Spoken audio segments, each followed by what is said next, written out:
This isn't our second time doing this, don't worry. Definitely not. We didn't record most without sound, and I just sunk down in my chair. Welcome to Rapid Reviews. My name is Mike. My name's Nick. We're doing this for the second time, so we're going to be extra fast. We are indeed. This is a monthly roundup of everything that we play in a month. All the games, new and old, and loved and hated. We talk about it all here at Rapid Reviews. We don't hate that many games, to be fair. No, we don't. We, like, our very worst thing is like, it's fine. It's fine. That's about as harsh as we get. We're very like, I'm disappointed in you kind of father. Yeah, you it's know? rough It's stuff, like, though. It's rough. Those games feel it when we say that, though. But one thing we like to do in our kind of monthly roundup is round up all the new patrons we got. We have a Patreon. We really love the people who support it. It really means the world to us that you would be like, I like these guys enough to throw them $1 a month. Like that means so much more than you know. You can check out our Patreon right here, by the way. Yeah, indeed. We always like to shout out our new patrons every single month. And so we got Robert. Cha. We got M. Cha. We got Randy. Cha. We got Sean and Heather. Cha. And we got Luke. Cha.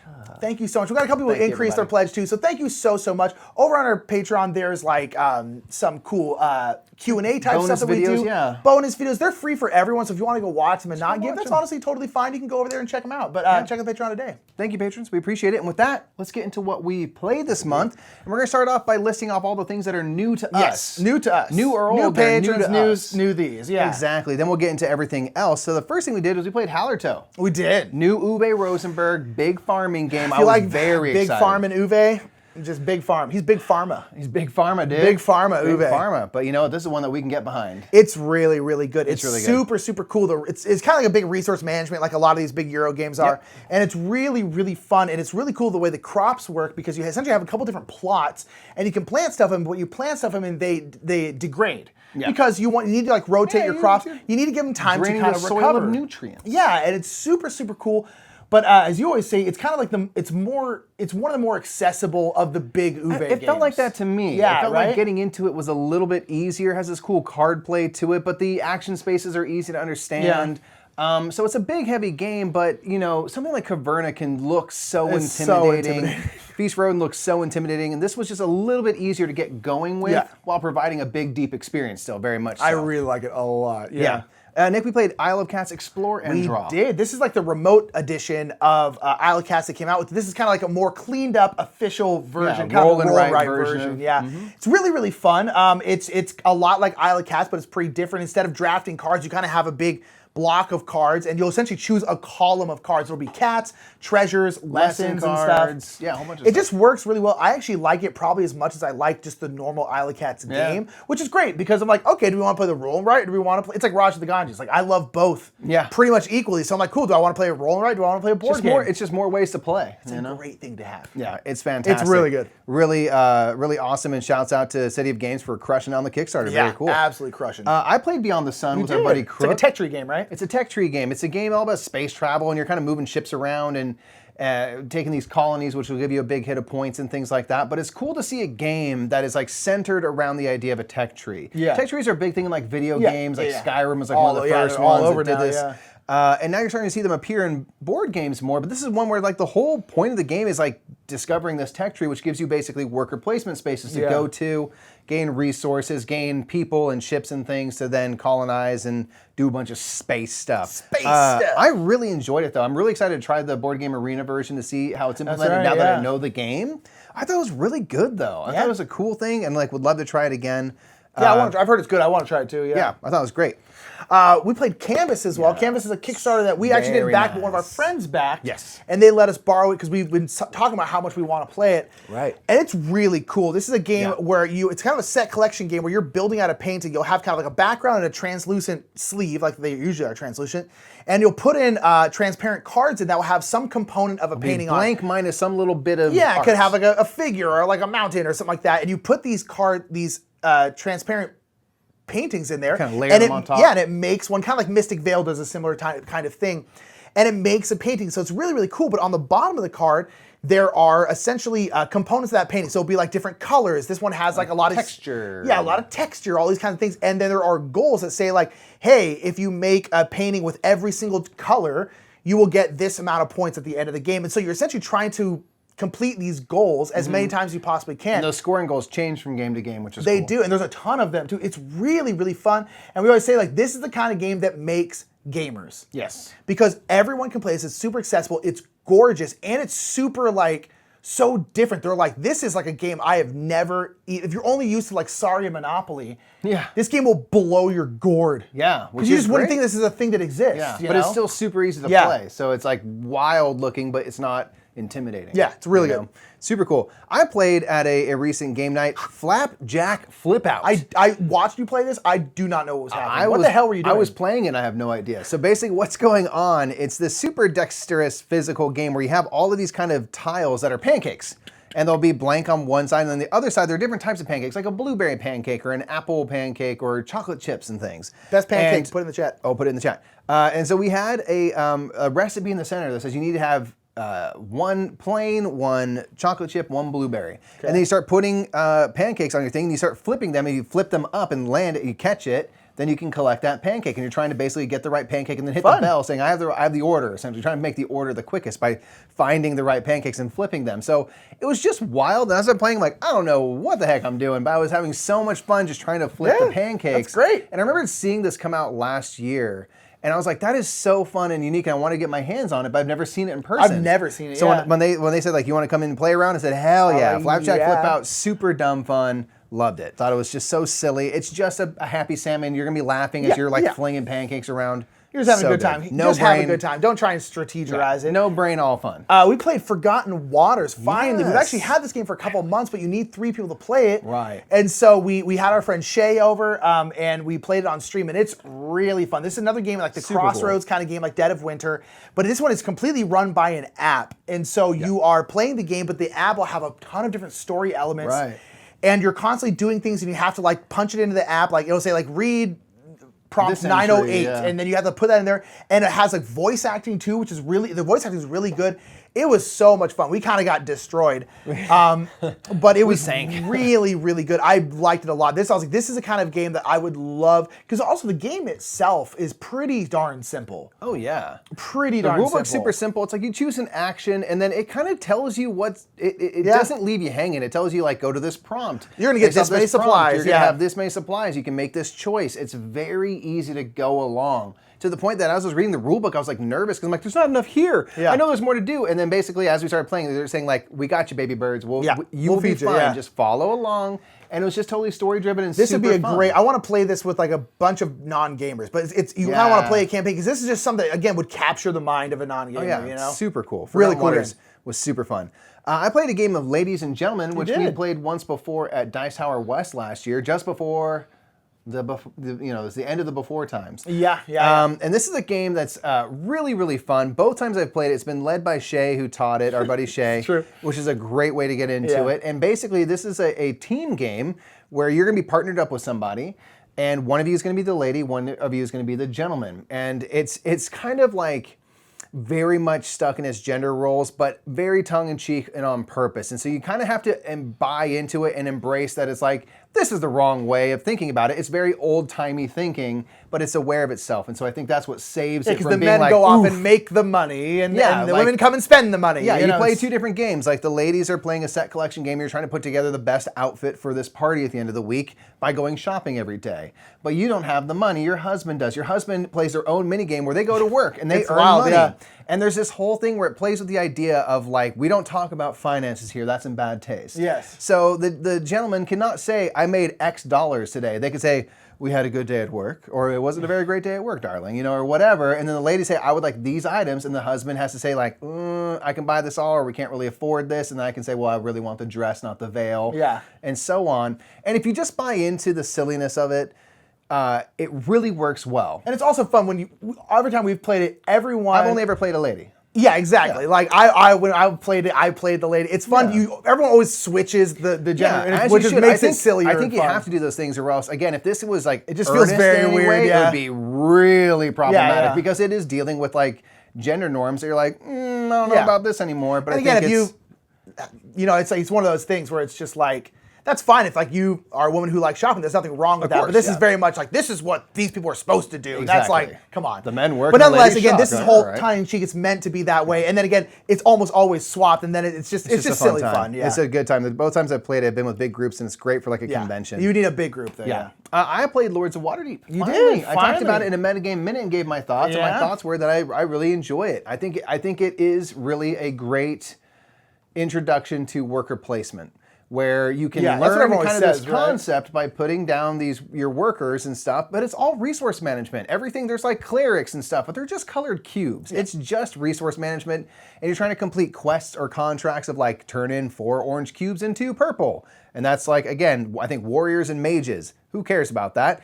Do a thing and turn in the cubes and you get the points. And so it's just kind of this like nice resource management game, but super accessible. And it's fun, like as you go, people can basically purchase buildings that give you more action spaces to go to. So it's a nice thing where at the start of the game, there's not that many places to go. So if you're playing with beginners, you kind of bring stuff out as the game goes. So it's a nice bite-sized chunk, kind of like Caverna does at every round to get a new action. Yeah. So I really liked it, and I see why it's such a classic, and I enjoy playing it. I've been playing on the app, so it's great. That's what it seems like.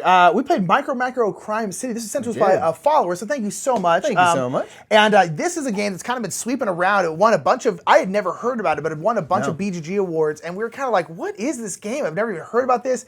It's like some... Where's Waldo Gone Murder? It is so much fun. Yeah, it's like you essentially, there's a bunch of different cases all on this really big map. And it's all this tiny little art all of this. It's a big city. Yeah, and the prompt is like, this always starts off with a murder. And you're like, this person died here. And then you then have to retrace their steps and basically find out who killed them and do all the prompts. And so it's really, can be tough. There's different difficulties, and we did a couple easy ones. We're kind of like, this is really fun, but this is like super easy. So we're like, let's bump it up. I think it's like 3 to 5. It's like 1 to 5 stars. So we did a 3-star one, and it got a lot harder. Yeah. Yeah, I was like, okay, this is not easy. Really fun. Yeah, but everything is there in front of you, so it's like you don't have to do any sort of like, I guess maybe they could have done this. Like, no, you will see the answer. Yes. The answer is visible in front of you. Yeah, there's no trick questions. Yeah, there's no trick questions, but you have to find it and trace it. And you actually see people basically moving through time, where if someone dies and they're here, you can kind of look and find out where they're coming from, and all of a sudden you'll see them walking. And so you're like, it plays with time in a cool way, where you can sort of go through time, where you like trace them back to, oh, they started their day at home, then they went walking, then they bought a baguette, and boom, now they're dead. Yeah. Who killed them? Who was following them? Oh, this person was following them that whole time. There's a sniper over there. Yeah, it's like, it's all this crazy stuff. It's crazy, and it's really fun. Really clever. And there's going to be more coming out, so that's very cool. Yeah. I played Mythic Battles Pantheon. You did. Got wrecked. Yeah, I bet. Just fighting gods around and stuff, and I had like Athena and things, and Crook had Hades, and I had Spartans and whatnot, and Hellhounds, and it was cool, and you're running around, and it's this big game where it's all card driven. You play a card basically to activate that person, so you can't activate Athena until you have an Athena card, or had the Amazons. You have to play an Amazon card to move your Amazons and do attacks. You can go up on rocks and stuff. There's physical boulders. I had Heracles who just like threw pillars at people, and then I got super killed. But it was really fun.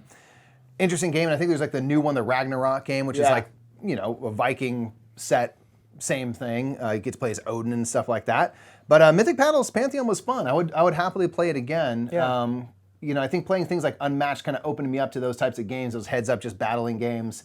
And it was cool. I thought it was really neat, especially because it's a cool production. There's all sorts of physical elements. It's gorgeous. Yeah, I mean, it was a big old Kickstarter. Lots of minis. Very cool. Oh, yeah. And the minis are rad. So that was cool. You know what I love, Mike? Our Lord. Our Lord. Savior, Phil Walker Harding. Praise be to ye. Praise be to Phil Walker Harding, always. Praise be. Get some praise bees in chat. Thank you very much. Praise bees in chat, please. We played Summer Camp. We did. This game you just randomly saw at a Target. And I snatched it up. Yeah. I saw Phil Walker Harding makes a deck building game. Said it's $25 at Target. I'm like, get in my basket. It's really great. Yeah, it's really great. It's a super fun game. This is and Phil Walker Harding, for anyone who doesn't know, was put on this earth to make board gamers. It's true. And Phil makes all these sort of games that are very accessible, kind of family weight games. Made Sushi Go, for example, card drafting game, Baron Park. Tons of stuff. So much stuff. And all of it's great. It's so accessible and fun. And Summer Camp is a deck building game all about going to a summer camp. So you basically have 7 activities in the box, like cooking, like water sports, adventure, and things like that. And you're going to choose 3 of the 7 to play in a game. And then you have some basic cards, and you're just going through and you're buying new cards. They go on your discard pile, they shuffle in.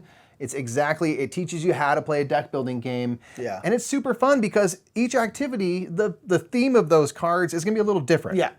They kind of do and different they do things. feel different, yeah. Cooking gives you a lot of energy, which helps you buy cards, and Adventure might do a different thing. Yeah, other ones allow you to draw more cards. Other ones allow you to move up the tracks farther. It's like they all kind of have their own thing, which is themed around their decks, which is cool. Yeah. But they do feel different, and there's 7 in the game, but you only use 3 in every game. It's a So lot of variety. there's a lot of variety there, but it's like it's very, very simple, and it's got that summer camp aesthetic and theme, which we really, really like. This is something that I want to see so much more of in games. Like, this is a theme I think we can get behind because it's just nice and fun. It's colorful. It's peaceful. Yeah, it's just outdoorsy stuff, right? Yeah, I'm like, who doesn't like the outdoors? Who doesn't like the outdoors in summer camp? Like, this is a Someone's theme. like, this piss is off trees. Yeah, You know, I'm it's sure like- there's someone out there, someone with allergies maybe. Yeah, that's but fair. I think it's such a good theme for games, and I want to see so much more of that. I think it's so cool. Yeah, it's a great theme. It really is. And Phil Walker Harding, of course, does what Phil Walker Harding does. Praise Just makes accessible, be. fun, easy to play games. Praise be to ye. We appreciate you.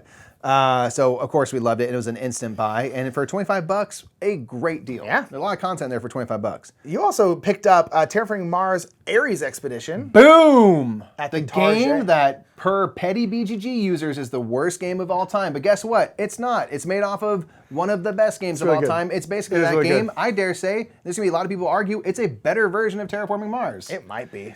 It might be. Honestly, it might For be. my vote, I think it streamlines a lot of things. Yeah. Terraforming Mars Ares Expedition is fantastic. It really is. Now, did Stronghold not do so well with making their sure didn't. Kickstarter backers aware of the target situation? They could have done that better.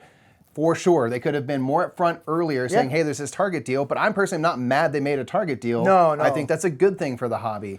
So we got the Target one, which is a slightly cheaper version. It doesn't have the dual layer boards and things like that. Which, whatever. But the game is great. it's great. So it's very It's much really Terraforming good. Mars in that you are trying to get the oxygen built up, you're trying to get the heat built up, Yeah. and you're trying to get some oceans out But there. it's got kind of like a Race for the Galaxy, Puerto Rico, Tawantinsuyu, all these kinds of games where it's like you do an action, but everyone gets to do that action, but you get to do a better action. If But you it's selected that action, you get a bonus. yeah, and it's interesting. There's not like the whole 2 actions and it moves to the next person. They do 2 actions. You keep going around until everyone passes. There's not really like rounds like that. Right.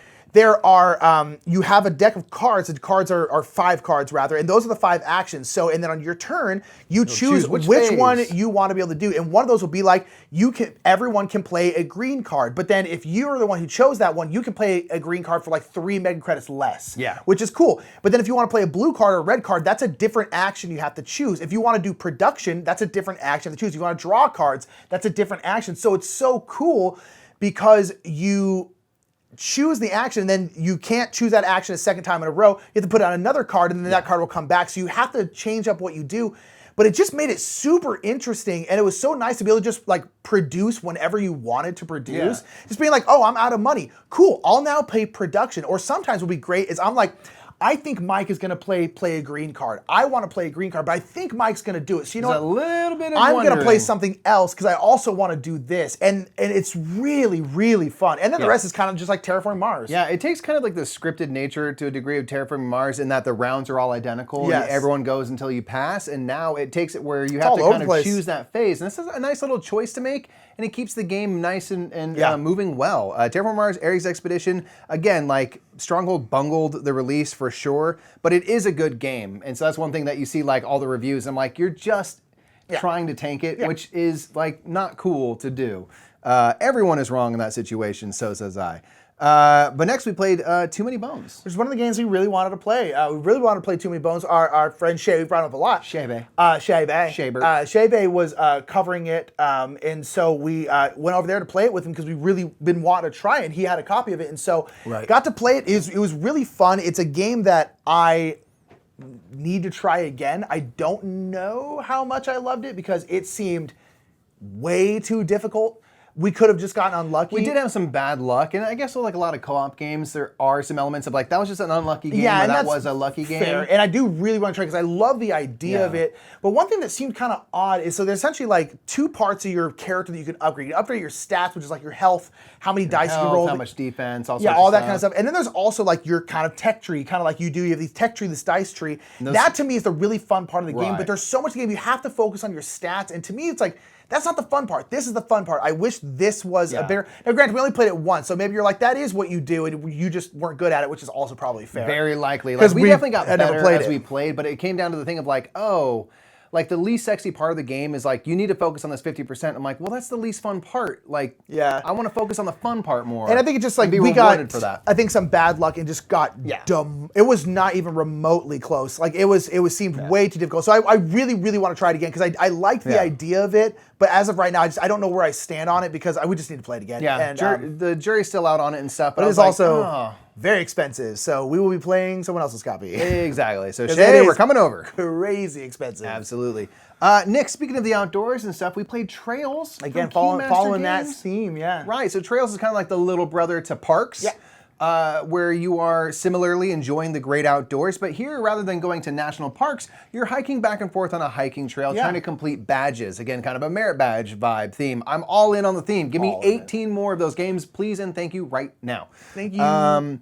And so it's a really fun, easy game where you can go 1 or 2 spaces forward on this trail, and you'll usually get some resources, or you can take a photograph, which will give you some points and things. And you're trying to collect resources, so at the end of the trail, either the trail head or the trail end, you can turn in those resources to earn those badges, which will be your main way of getting points. As you earn badges, you might get to do a bonus action, you might get bonus resources, you might get bonus scoring for the end of the game, and you're just going back and forth, and as you go back and forth, the sun kind of goes lower in the sky, and the trail spaces flip over and become more powerful as they go to their night side. So it's this nice ramp-up effect, super easy, peaceful. Super chill, A lot of DNA shared with parks, purposefully so. It's part of the 59 Parks series. Gorgeous, of course. Super gorgeous. I thought it was so I loved it. I thought it was great. I thought it was super simple. Again, like a little brother to Parks, and I think it was perfectly that. Fantastic. And like it really was. It was outstanding. I thought it was great. Yeah. You played Through the Desert. I did play Through the Desert. This old school Reiner Knizia, kind of an older school Reiner, old school Reiner Knizia game. It gets compared to Blue Lagoon a lot, and here's the thing: Blue Lagoon is much better. It's fine. It's kind of like Blue Lagoon in the sense where you are putting out like these lines of these camels. Yeah, you have a couple different colors of camels.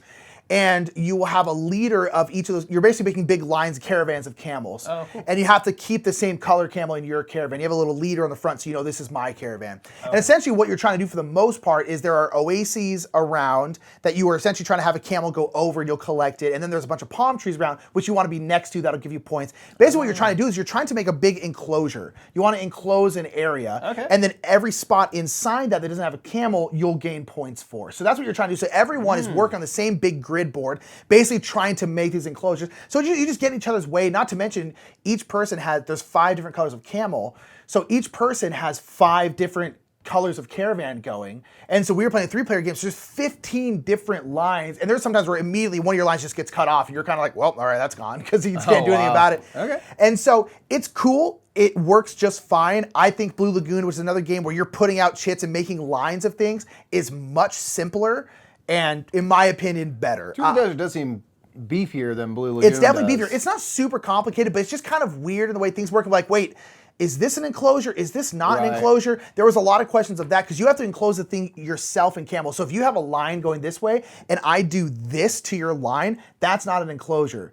Because I can't use part of your camel line as my enclosure. So I have to, so there's a lot of questions around that. Blue Lagoon, in my opinion, is just simpler. It's more streamlined of this kind of laying things out. On Blue Lagoon, what you do, you put a shit out, that's it. You don't do anything else. There's nothing else. That's true. It's very, very simple. And I personally like Blue Lagoon a lot better. Through the Desert, it's okay. I don't feel the need to play it again. I'd rather just play it. Every single time I was like, I'd rather just play it. You played a classic though. Yeah, I mean, that's nice. I finally played Ticket to Ride. Now you might say, Mike, you played plenty of Ticket to Ride. True. That's true, but I have never played the original. I still can't believe Ticket to Ride. I've never done it. I've played Ticket to Ride Europe. I've played Ticket to Ride Nordic countries. I've played different maps. I've never played in the United States. The US one's great. The original is great. I played on the app, and on the app they have a bunch more versions of maps you can buy. So what I want to know in the comments, what is your favorite map of Ticket to Ride? Now they don't have like the new ones that are like New York and Amsterdam, the small ones. They have kind of the older base ones. So out of those ones, what do you recommend I get? I've heard lots of good things about Pennsylvania, the UK, India, Asia.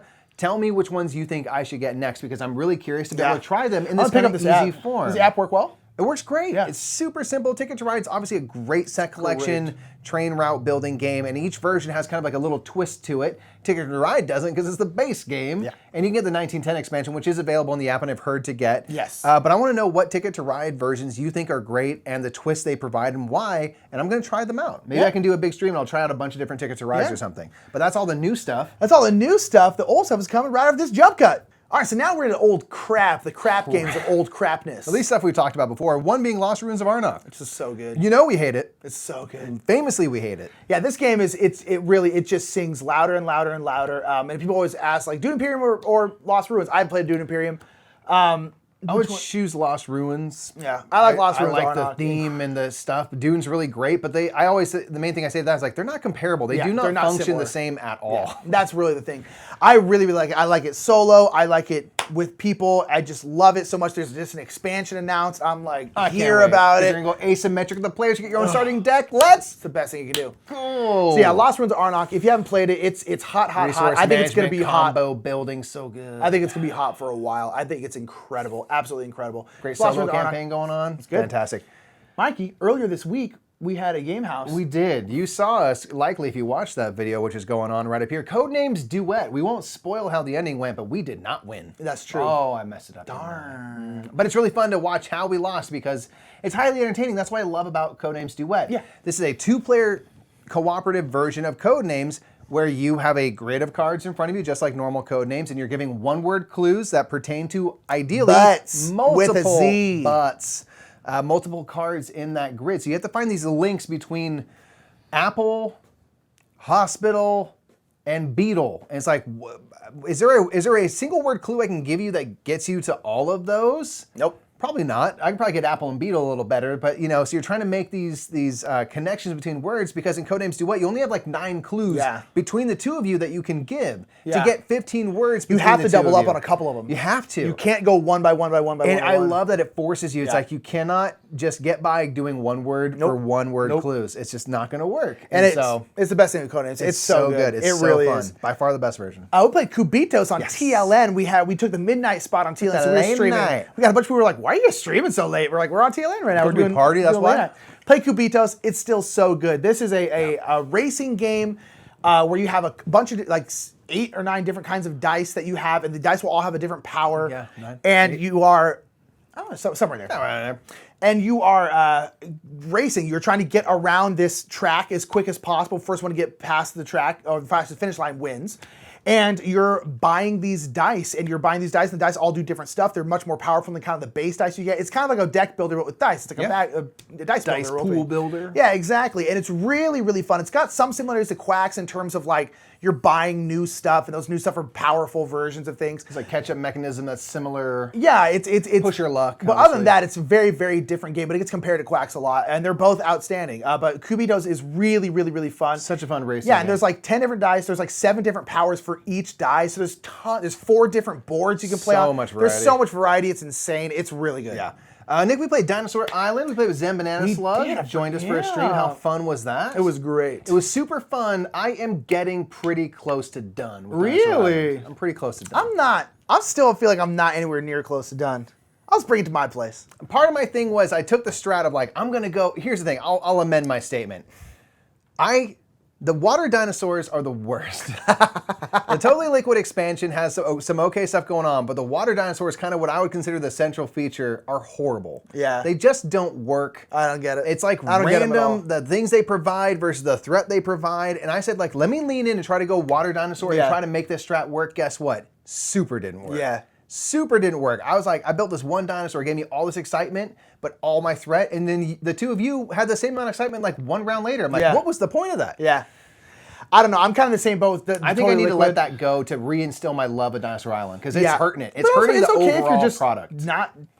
You're over it. Like that's totally fine. We've played it a lot. It's like. But I think it's the totally liquid stuff. I think is I totally agree. Like I like the totally liquid expansion. I love the idea of the water dinosaurs, but like they're just too random. They just don't make sense. And I'm sure like the designers. They're like, no, they do make sense for this reason, but like they don't feel like they do. They just feel it feels so like all over the place. All the dinosaurs that didn't make it into the base game because they were a little too chaotic were like, they're the water dinosaurs. Like, they're chaotic. I'm like, but no, they're just not good. Dude, love Dinosaur Island. It was so fun to play with our friend Zen, but like it was awesome. I hate those. But yeah, it's I'm kind of jury's still out. It kind of might be like a Terraforming Mars situation where I'm like, more and more and more, I'm like, I just kind of want to play the base game. Like, pare it back. You know, pare it back. Yeah. So, and I'm excited for Dinosaur World. I'm really curious of what that's going to have. But yeah, Dinosaur Island, still great, but I kind of agree with super fun play of it, but I was like, I tried to go Water Dino Strat, and it burned me Didn't work out. I played a game of Herbaceous with Karen. Oh, okay. Such a good game. Love Herbaceous. Super great, super simple game, but I got crushed in again, as I usually do. Yeah. In this game, it's a set collection game with these different types of herbs. Art by Best Syllable, fantastic. So good. And on your turn, if you're not potting any herbs, you're going to draw 2 cards, one at a time. You're going to draw 1 card and either put it in your private garden or the community garden. And then you'll draw a second card and it will go wherever you didn't put your first card. So if I went private garden first, it'll go community garden second or vice versa. Yeah. And when you go to pot your plants, you have different things you want to do. One of them, they can only be potted 1 time per, and you have 4 of them to go. One has to have only 1 type of herb and as many as you can. Yep. One wants to have all different types of herbs, obviously as many as you can. One takes pairs of 2. And then there's a special one that can have up to 3, but there's these special herbs like mint and stuff that can only go in that glass jar. So you're trying to save the special things for that jar, or you can put in regular stuff as well.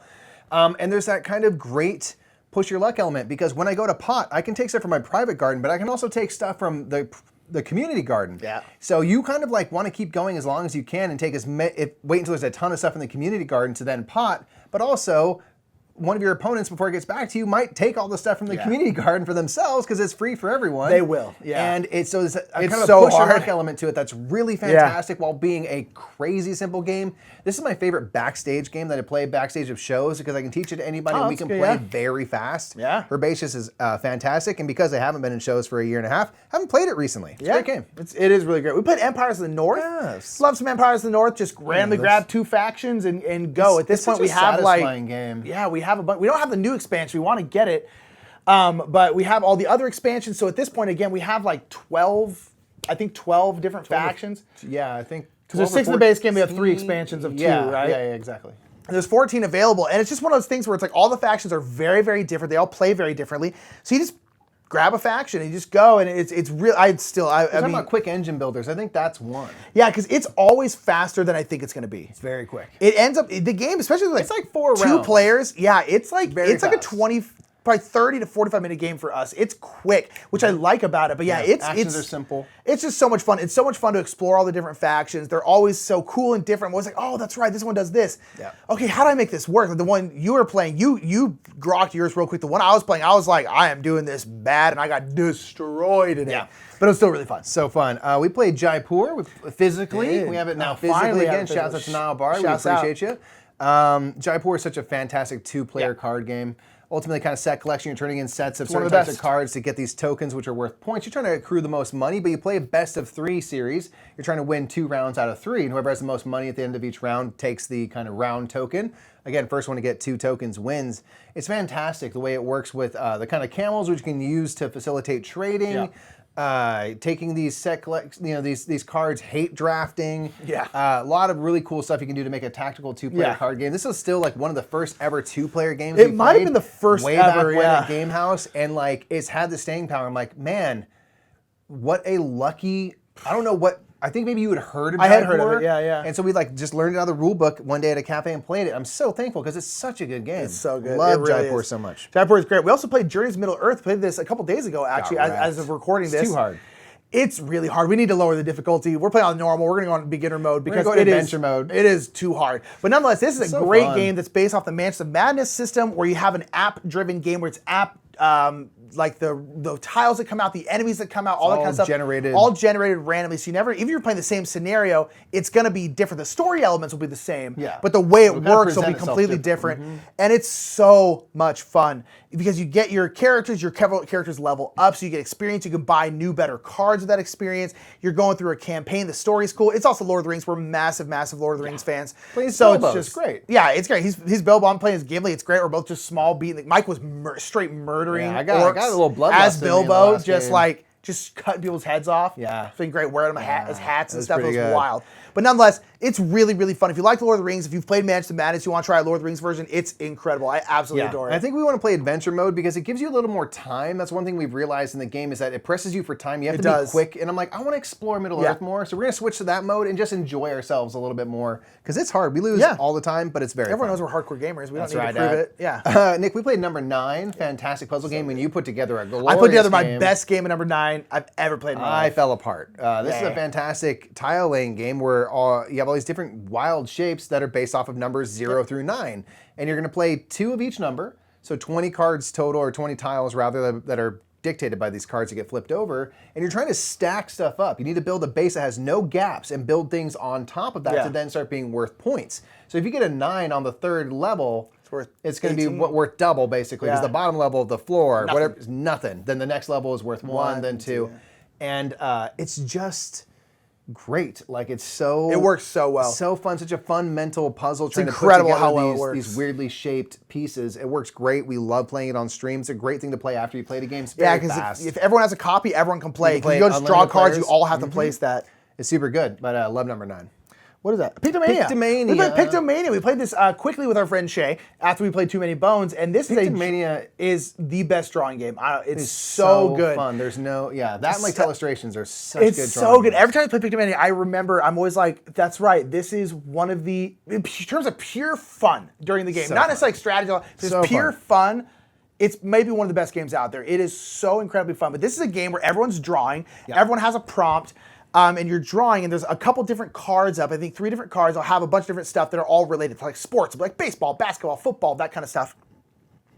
And then everyone is given a letter and a number. A letter and a number, because the first card is A, then B, then C. So you'll get like B5. And you're like, okay, you look at B5. B5 is light bulb. You're like, okay, cool. So you're going to have to draw that. So you say go. Everyone starts drawing whatever they have to draw. So you want to draw quickly, because once you draw quickly, you get to grab some points. You start guessing other people's drawings. And then you start guessing other people's drawings. But the thing is, you get points if people guess your drawing correctly. Yes. So you need to draw yours well. You don't lose points. You don't lose points, right? You lose points if they guess incorrectly. So the thing is, you need to draw at least okay, but you also need to go fast so that you can be the first one out there. Because if I guess on Mike's thing and then everyone else guesses on Mike's thing, whoever guessed first on Mike's, if they're correct, they get more points. So you need to be fast, but you also need to be good. It's such a good thing to play with the idea of like you need to be fast but good at the same time. Is like, and like when do you stop drawing? Because once you stop and start guessing, you can't go back. You're done. So you're like, this is enough, and you put it down. So like that is such a fun thing to play with. And so then you're looking at people's drawings and looking over the cards, being like,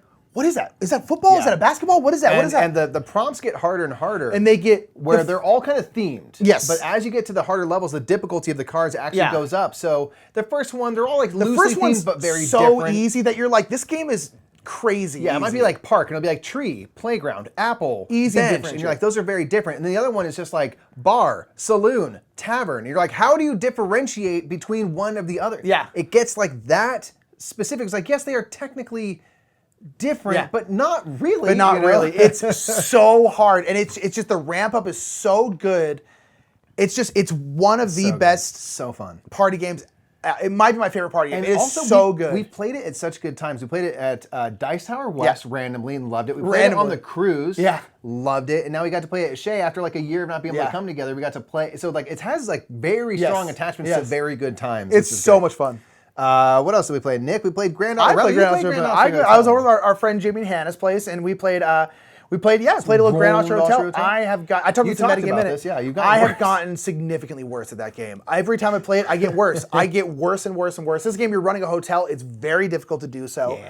And it always has been, but I have somehow gotten significantly worse. Me and Jimmy, I think I got a little over half Hannah's score. Jimmy didn't even get half of Hannah's score. She destroyed us.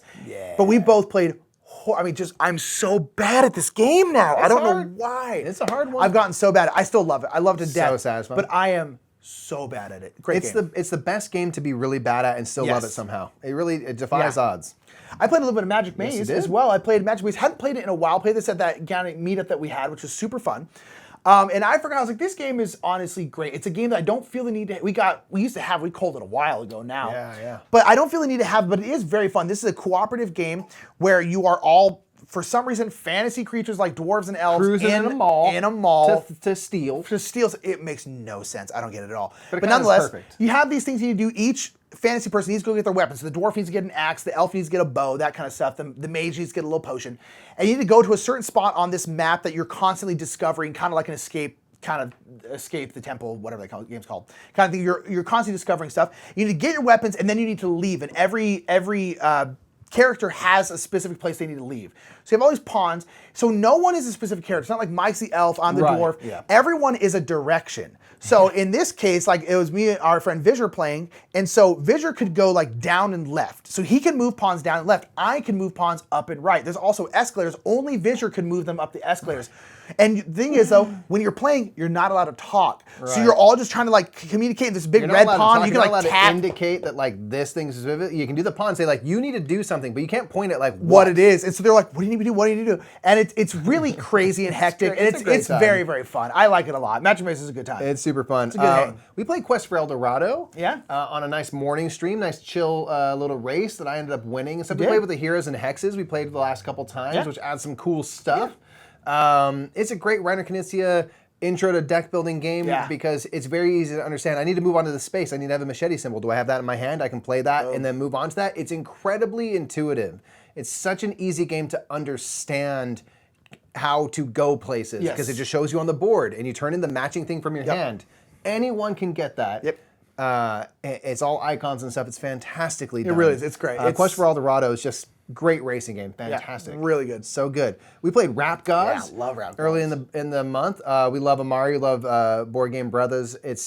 Rap Gods is an awesome game where you're telling your rap career through your first 3 albums. It's honestly a great gateway game because the game is super simple light. in terms of you're drawing a card, playing a card. That's like it. You know, it's like there's no, and again, you have slightly different options in between those, but that's pretty much it. When you're playing a card, you need to have the certain stats. Your stats, For the most part, actually not always. Sometimes you can just play cards, and you're basically trying to get up on 3 attributes, trying to get on swag, street cred, and then mic skills. And that's what you're trying to do. And then there's some community goals and some public goals you do, and then everyone has a rapper that has a special ability that's usually like little easy special abilities, and then you usually will get more points for scoring a certain color of card. And that's pretty much it. But the art is so good. It's just such a cool theme. And this is one of the things, like, I have friends, one of my good friends is a rapper, and it's one of the, I constantly tell him about this game. We obviously haven't been able to see him in a long time, but I'm like, I want to play it with him so badly. It's fun. Because I'm like, this is a game, if you have someone out there who likes like hip hop and stuff like that, this is such a good way to get him into gaming. This is why we need tons of different themes.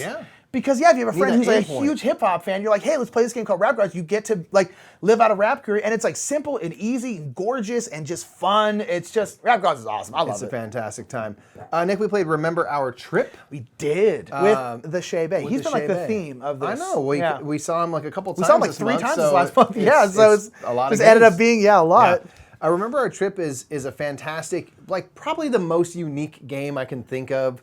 Right up there anyway. It's top 3 for sure. It's a fantastic game that plays with the idea of memory. So you all have been on a trip together, but you don't remember where stuff was in either Kyoto or Singapore, We're in depending Singapore, on which map you play with. We know what city we were in. We don't know what was in it.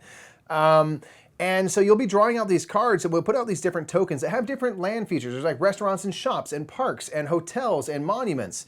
And you get these little discs, and you put them out onto your board, and you're limited where you can put them based off of the card that comes out will give you a certain shape. They need to be in this direction. So it's this big spatial puzzle, and as you put out these tokens, you might make a shape like a little L or a little L for a hotel, made out of 3 things. And if you make that, you can flip over and confirm a memory and gain some points. And then there's a central board.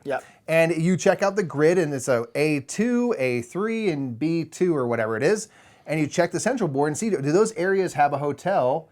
And if they do, you'll get a matching bonus. Or if there's nothing there, you get to place a hotel, which now makes it so like this is a concrete memory. That's canon. This is reality. And then now everyone else who's playing and doing their own thing on their spatial board has to try to make it match the memory if you want to get that matching bonus. You might not be able to. I might have already had shops there, and you're like, no, there were shops there. There weren't. And that's the whole idea of just like, I don't remember it that way. It's so brutal. It really is. From like turn 2, you're immediately like, no. There was a park there. There was a park there. It's really hard. It's really hard, but it's so unique. Such an interesting idea. So good. It's really good. Super good. We played Rush MD. So fun. I like this game more and more. It's ridiculously This fun. is a sequel to Kitchen Rush. We've talked about it multiple times, but this is a game, it's a real-time cooperative worker placement game. Yep. Where your workers are 30-second sand timers, and each person has a doctor, and then there are 4 nurses, which are community workers that everyone can use. And you go to a spot and you flip over your sand timer. You can't move that worker until the sand timer is out. Yes. And each round is only 4 minutes long. So you're trying to do all this stuff, but you are limited in time. You can only move so many different things. And this time you're running a hospital. So you get patients in. Some of them are outpatient, which means they just need like more simple. A little bit of meds, maybe a little bit of, just a little things here and there, just to patch them up and you send them out. Those ones aren't worth as many points. But then there's inpatient ones where you have to go in the hospital into these really cool 3D beds. The production quality in this is outstanding. It's great. And then you're going to need to diagnose them. They're going to do a couple different tests. They can do like MRI tests and like blood culture tests and x-rays. And all those little tests are their own little mini games. So like you just have to do a little mini game and then you find out what they're diagnosed with and then you have to treat them. And that diagnosis means like, yeah, I got a little sniffles. Like, all right, let's bring you in. Turns out, oh man, they need 2 kidneys. You don't have any in there. And you're like, oh my gosh. And so the other person has to go get kidneys and put them, it's so much fun. I know. And then on top of that, when you're doing things like surgery, you have these tweezers and you have to pick up the things with the tweezers. There's little syringes. You have to put stuff in the syringes so to give fun them. to play with the stuff. It's just incredible. It's so much fun. Oh my God, I love it. I love it so much. Time. So fun. The same game, basically, we played Shakespeare. Yeah. All about pretending. All right? So we're pretending to be surgeons, and this you're pretending to be people who are pretending to put on a show. Yeah. They're acting and stuff. So this is a game where you are doing 6 days of rehearsal, 6 rounds, leading up to a show. Yeah. And the whole point of the game is I want to make the most prestigious show I can, so the queen comes and sees my play. Yeah. And you're going to cast out characters that are from Shakespearean plays that you can then dress in costumes, have them dress rehearsed. You can work on the acts of the play by activating different characters. You can get set builders and costume designers. We play, of course, with a backstage expansion, which just really fills out the rest of the game. It's just a great action selection game.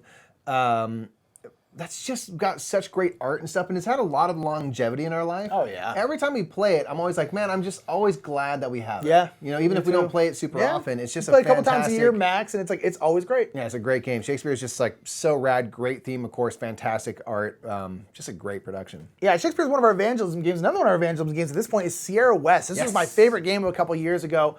I really love Sierra West, both of us do, and this is a game, kind of a frontier game by Johnny Pack and Board and Dice. It's really, really fun. And this game is cool because there are 4 different modules in the game. Most of the game is exactly the same, but there's essentially this big pyramid of cards, which is really pretty.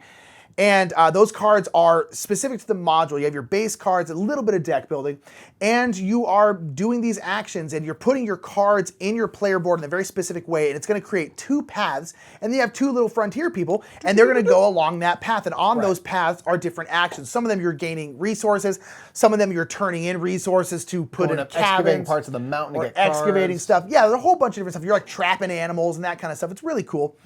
Pretty simple. But all the other cards in that big card pyramid up there, those are cards that are essentially better versions of the cards you have, and they're also module-specific cards. Yes, they'll help you do the stuff that the module is. And so that changes the game by a lot, and it's really, really, really cool, and it just works. And again, the 4 modules are pretty different, but again, the majority of the game doesn't change, so you can always learn them. It's just really fun. I love Sierra West. I'm going to keep yelling it from the mountaintops. Yeah, they're from the mountaintops that you build in the game. Indeed. That's super good. We played Sonora. Yeah. Nice little flick and right. You're flicking discs around. We played a 4-player game of it, which is awesome because there's just so many discs going around and stuff. It's a bit bananas. It's a bit random. And you are then, based off of the 4 areas of the board that your discs land on, you are going to use those to work on kind of 4 little mini games on your little dry erase board. Yep. One of them you're going down these kind of riverbeds and getting bonuses and points. Another one you're trying to fill out these little areas, these little tick off a bunch of boxes, and the bigger the area, the more points you ultimately will get once you fill it up. There's another area where you get these little tetra shapes and you're surrounding cacti, and this other one where you're trying to kind of build these little trails and stuff and encapsulate cacti again, so it's all kind of in that desert. It's really good. It's a really fun game. The whole kind of crokinole flicking is just a fun gimmick. Like that's just a little bit different than rolling dice or doing a flip and fill. The flick and fill is, I'm just like, it's just cool. Again, unique. I'm like, this is a fun thing that we do not have any other games that are like it. Yeah, it works so well. Love Sonora. We also played Tawantinsuyu. We also did like commentary on a Tawantinsuyu tournament, which was super fun. Yeah, for board and dice. We played Tawantinsuyu, which at this point is climbing the ranks of my favorite of the big T games. Right. And I really like Tawantinsuyu. It's so much fun. It's really kind of overwhelming when you're looking at it because there's so many different spots where you can put like your little workers. But it's kind of hard to explain, but it's one of those giant, crazy, complicated games that just works and sings. It just sings so well, and it just runs so smooth. And I don't know, I just love it. I absolutely adore it. It's super good. Jump cut. Speaking of big T games, I played Teotihuacan for the first time in a while with the everything. So there's a new and final expansion. It's the expansion, period. Boom. Meaning end of expansions. And this one adds a few different things. It adds obsidian as a resource, which is a wild. You can use it for anything. Then there are certain things that call for obsidian specifically. So it's kind of a souped up resource, which really helps kind of open up the game a little bit. Because you have just this resource that can be used for whatever you need. It can be gold, wood, or stone, which are the other main resources, which is really cool.